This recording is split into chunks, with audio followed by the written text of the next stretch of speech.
Morning students, this is Iqbal Arfin और आप सब लोगों को स्वागत करते हैं आपके आज के लेक्चर वीडियो में।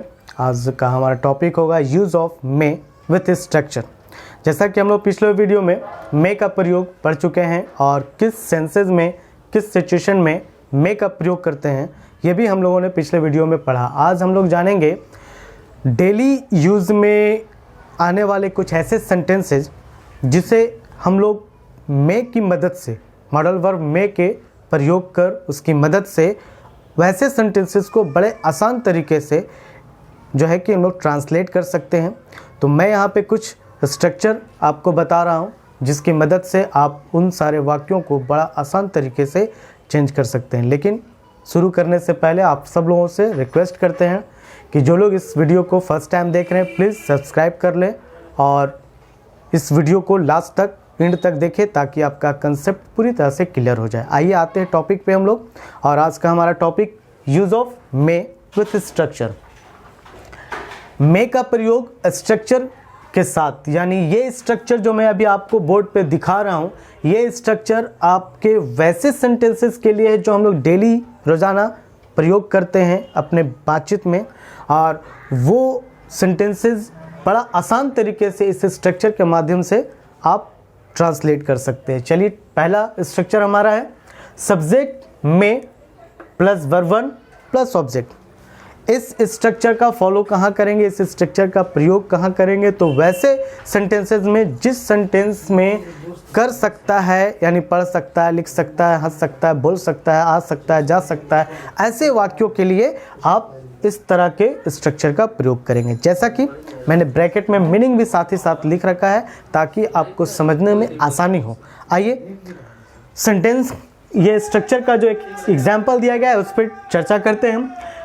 तो इस एग्जाम्पल है राहुल में विन दिस गेम। अर्थ होता है राहुल इस खेल को जीत सकता है। देखिए, मे का प्रयोग, स्टूडेंट्स आप पहले ये चीज़ को जान लें कि मे का जो प्रयोग होता है पॉसिबिलिटी के लिए, स्पेशली पॉसिबिलिटी संभावना के लिए व्यक्त किया जाता है। मे का प्रयोग संभावना व्यक्त करने के लिए किया जाता है। जैसे कैन का प्रयोग एबिलिटी इन प्रेजेंट, वैसे मे का प्रयोग पॉसिबिलिटी इन प्रेजेंट के लिए किया जाता है।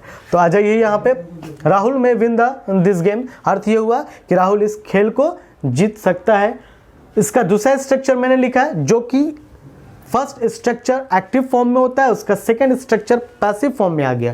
तो सेकंड स्ट्रक्चर है सब्जेक्ट में plus B plus verb three plus other word, यानी उसी सेंटेंस का वो एक्टिव फॉर्म हो गया, ये पैसिव फॉर्म हो गया। तो पैसिव फॉर्म में आप इसको कैसे यूज करेंगे, तो ये स्ट्रक्चर का प्रयोग करेंगे। ऑब्जेक्ट जो होगा उसको सब्जेक्ट की जगह ले आएंगे, सब्जेक्ट बना देंगे, और फिर उसके बाद मे प्लस बी, उसके बाद वर्ब थ्री फॉर्म का प्रयोग करना है। ठीक है, और इसका अर्थ हो जाता है क्या, किस तरह का सेंटेंसेज में अगर आप सेंटेंसेज यूज कर रहे हैं हिंदी में कि उससे बुलाया जा सकता है, तुम्हें पढ़ाया जा सकता है, मुझे आमंत्रित किया जा सकता है, तो ऐसे वाक्यों में आप इस स्ट्रक्चर का प्रयोग कर सकते हैं। This game may be won, इसका अर्थ हो गया इस खेल को जीता जा सकता है ना। तो ये हो गया आपका पैसिव फॉर्म में है, और ये इसका आपका सेकंड स्ट्रक्चर का एक्सप्लेनेशन हो गया। आइए थर्ड स्ट्रक्चर में, सब्जेक्ट में plus have plus verb three plus object. जी हाँ, अब मे के साथ आपको हैव का प्रयोग करना है और हैव के साथ वर्ब थ्री फॉर्म यूज़ करना है। जब आप इस तरह के स्ट्रक्चर का प्रयोग करेंगे, ये स्ट्रक्चर वैसे सेंटेंसेस में होगा जो सेंटेंस में गा गी गे, यानी फ्यूचर के सेंटेंसेस को हम, जो प्रेजेंट की पॉसिबिलिटी को बताता है, फ्यूचर का सेंटेंस है लेकिन प्रेजेंट पॉसिबिलिटी बताता है, वैसे सेंटेंसेस को हम इस स्ट्रक्चर का प्रयोग करेंगे जिसके हिंदी वाक्य के क्रिया के अंत में किया होगा दिया रहेगा। ठीक है, जैसा कि एक एग्जाम्पल मैं यहाँ पे दे रहा हूँ आपको, अमित में have collected money for needy.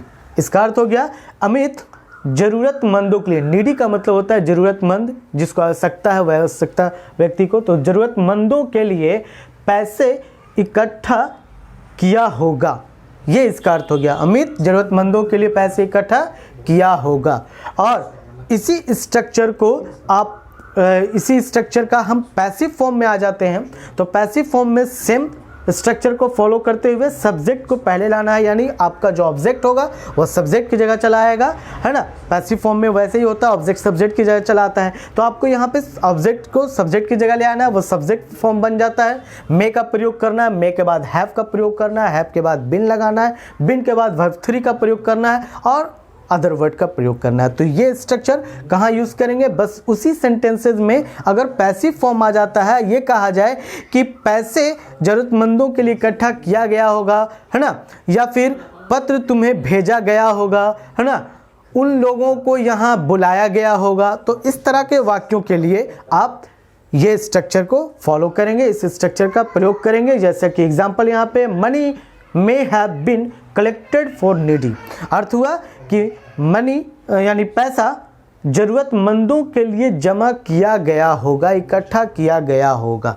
तो ये जो सेंटेंसेस है आपका, ये फ्यूचर टेंस, किया गया होगा, होगा दिया हुआ है तो फ्यूचर टेंस का सेंटेंस है, लेकिन प्रेजेंट पॉसिबिलिटी बता रहा है, ये प्रेजेंट में पॉसिबिलिटी का शो कर रहा है। तो ये स्ट्रक्चर का प्रयोग करेंगे। नेक्स्ट आइए, हमारा आपका अगला स्ट्रक्चर हो गया सब्जेक्ट में plus B plus verb 4 plus object, may plus verb be plus verb 4।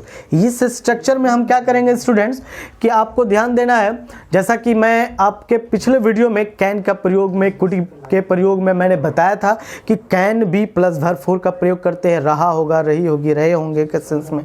उसी तरह से कुड बी प्लस वर्ब 4 का प्रयोग किया था, रहा होगा, रही होगी, रहे होंगे के सेंस में। और ये सभी सेंटेंसेज में आप कहीं ना कहीं पॉसिबिलिटी शो कर रहे होते हैं, पॉसिबिलिटी देख रहे होते हैं। तो उसी तरह से यहाँ पर भी सब्जेक्ट में plus B plus verb 4 plus object, इस स्ट्रक्चर में भी आप पॉसिबिलिटी ही शो करेंगे, पॉसिबिलिटी ही बताया जाएगा। और इसमें भी आपका सेंटेंसेस का अर्थ जो होगा हिंदी वाक्य के क्रिया के अंत में रहा होगा, रही होगी, रहे होंगे। लेकिन डिफरेंसेस क्या है, डिफरेंसेस वही है जैसा कि मैंने आपको पहले बताया। पॉसिबिलिटी के आधार पे कैन का प्रयोग 90% पॉसिबिलिटी के लिए, कुड का प्रयोग 90 से बिलो और 50 से अबव, और अगर 50-50 पॉसिबिलिटी है तो वहाँ पे मे का प्रयोग करते हैं, जैसा कि ये स्ट्रक्चर के माध्यम से आप समझ रहे होंगे। तो यहाँ एग्जाम्पल दिया गया, he may be reading at home, अर्थ होता है कि वह घर पर पढ़ रहा होगा।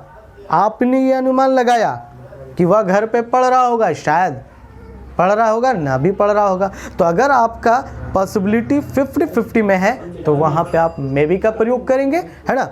अब आ जाइए अगला structure, subject plus may plus have plus object. May के बाद हैव का प्रयोग करना और हैव के बाद स्टूडेंट ऑब्जेक्ट का प्रयोग करना है। जब ऑब्जेक्ट का प्रयोग, वर्ब का प्रयोग नहीं करना, ऑब्जेक्ट का प्रयोग करना है। तो जब ऑब्जेक्ट का प्रयोग करेंगे तो वाक्य किस तरह के होंगे, वाक्य वैसे होंगे जिसमें किसी चीज़ के पास रखने का बोध करेगा, और पास रखने का बोध करता है तो स्टूडेंट्स आप ये स्ट्रक्चर का प्रयोग करेंगे।